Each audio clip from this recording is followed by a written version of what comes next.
Em compensação, o seu oponente disparava contra ele usando uma espada de ouro de 2 gumes, realmente era um item poderoso e extremamente caro.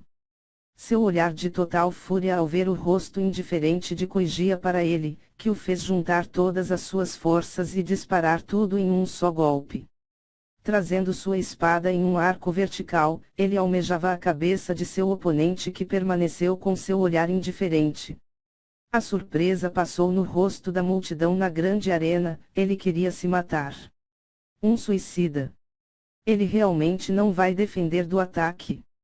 Todos pensaram que Kuigia era louco de não defender, mas inesperadamente a lâmina que deveria dividi-lo em 2 parou a alguns centímetros de sua testa e não avançou mais. Você é fraco. Suma. Kuigia. No momento seguinte, o seu punho pareceu desaparecer e reaparecer sobre o peito de seu oponente. Mas...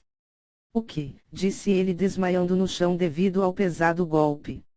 HMPF. Lamentável para a seita da chama púrpura, parece que só temos lixos esse ano.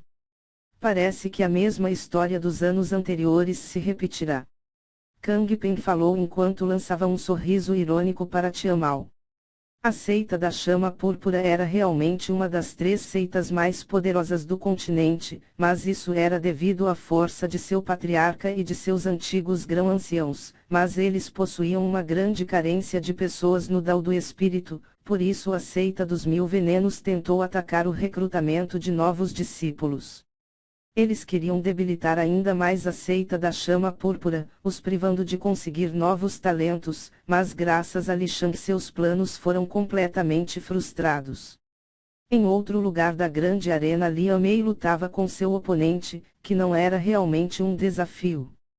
O oponente de Lian Mei era um jovem no 9º grau do Dao da integração. Mesmo assim, ele não poderia ser subestimado. A troca de golpes de Lian Mei e o jovem era realmente como uma dança coreografada.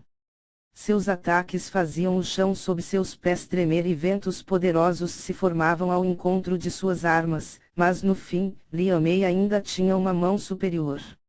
Em um momento ela usou sabiamente um ataque com uma grande esfera de fogo, que foi facilmente desviada por seu oponente, mas levantou uma leve nuvem de poeira. Aproveitando a situação, ela disparou outras esferas menores e, usando um impulso explosivo, ela conseguiu deixar sua espada a milímetros da garganta de seu oponente, que falou apavorado: Eu me rendo. Kuigia viu o alvoroço na área do Dao da integração e seus olhos brilharam quando viram a linda Lian Mei, seus olhos se encheram de luxúria e desejo, mas sua atenção foi desviada para outro lado. O Hanshi também não estava tendo dificuldades, sua oponente estava no 8º grau do Dao da integração e não foi nada difícil derrotar ela com seu cultivo no 10º grau. 2 beldades. Interessante, murmurou ele rindo.